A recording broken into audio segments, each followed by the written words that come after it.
خوتي وخواتاتي، ومرحبا بكم في فيديو جديد. اليوم ان شاء الله غادي نقترح عليكم واحد المشروب غزال بزاف، وكيساعد بواحد يعني بواحد الشكل كبير في في التخفيف اولا من يعني كيخفف من الحده ديال السعال. يعني داكشي اللي تيكون تيطهر الجهاز التنفسي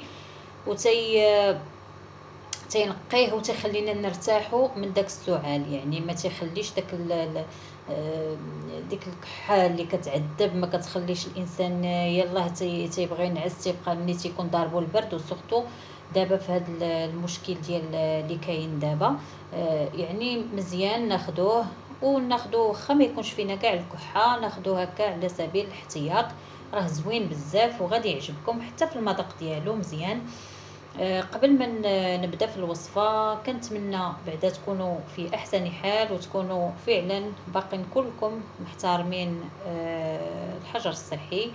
يعني راكم جالسين في ديوركم مع وليداتكم ونشوفوا لو كوتي بوزيتيف، يعني الجانب الايجابي ديال الامور، بانه راه شحال من وزين دابا واقف. يعني راه لقاو بان التلوث نقص، يعني بفعل بشحال من حاجه وقفات. راه الجو كان ملوث بزاف، راه الصالح ديالنا ان الجو يتنقى واحد شويه ونقربوا لبعضياتنا اكثر. وانا متيقنه بان ان شاء الله ملي غادي يسالي هاد الكابوس، او ملي غادي يسالي هاد الشيء، غادي نشوفوا الحياه بشكل اخر ان شاء الله. وغادي الناس يعني غتراجع، وغادي بزاف الاخطاء غادي يصلحوهم الناس. عندي ان شاء الله اليقين بان الغد سيكون اجمل باذن الله. نديروا التوكل ديالنا في الله سبحانه وتعالى ونحسن الظن فيه، واكيد هادشي فيه خير كتير اللي مازال الايام هي اللي غادي تبينوا لينا. خصنا غير شويه الصبر، ومساله غير مساله وقت، وان شاء الله كل حاجه غادي تصلح وترجع بحالها. على بركه الله. دابا نبداو ان شاء الله الوصفه باذن الله. هاد الوصفه غادي نحتاجوا ليها واحد الكأس كبير ديال الحليب، غنحتاجوا فليو. انا عندي هذا اللي طري، ممكن ديروا المجفف.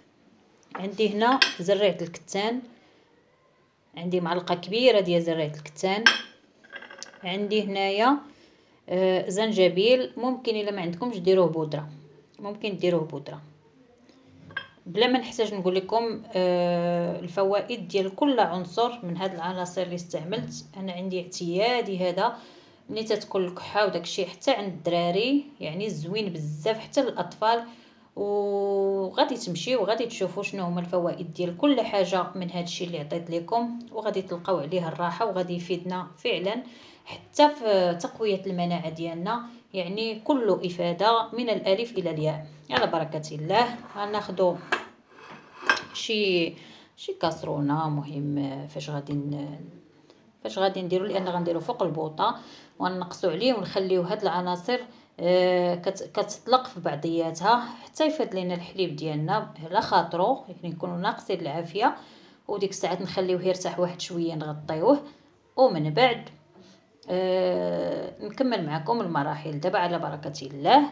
هانتوما بسم الله.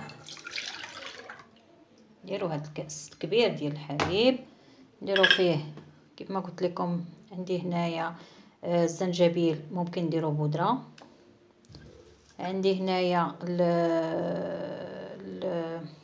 الفليو، هذاك غنخليه حتى هاد فليو غادي نخليه حتى يطبخ، حتى يفيض ليا الحليب، عاد غادي نديرو ونخليه يطلق. غندير زريعه الكتان، هذا هو اللي غادي نخليه فليو. الا كان مجفف غنديرو دابا في هذه المرحله. الا كان هكا باقي اوراق، راه غادي نخليه حتى يفيض ليا الحليب وندير هاد فليو ونخليه يطلق على خاطرو. كنتمنى الفكره تكون واصله. هانتوما خوتي، ملي فاض لي الحليب دابا غادي ندير هاد فليو اللي قلت لكم. حاجه وحده اللي كندير حتى هي ولكن ما متوفرش عندي دابا، اللي هي حرقسوس. الرقصوس هو غزال هاد الوصفات ديال البرد مخير. ما عنديش، متوفرش ليا، زوين بزاف حتى هو كنديرو، كنقدر نديرو مطحون، كنقدر نديرو غير هكاك داك العود ديال الحراقسوس، حتى هو زوين في هاد الوصفات. دابا غادي نخليه وغادي نغطي عليه حتى يطلق العناصر ديالو مزيان مع بعضياتها، ومن بعد غادي نصفيه في هاد الكاس ونرجع معكم نكمل معكم مراحل. هانتوما خوتي، ملي يطلق شويه المشروب خصو يبقى شويه سخون، كنصفيه في واحد راكم عارفين ديك الماده اللزجه اللي في زريعه الكتان زوينه، كتساعد باش نتخلصوا كاع من داكشي اللي تيكون في الرئتين، يعني كينقي لينا الجهاز التنفسي بواحد الشكل اللي غزال بزاف. مهم من بعد كنصفيوه، كيكون شويه باقي شويه سخون،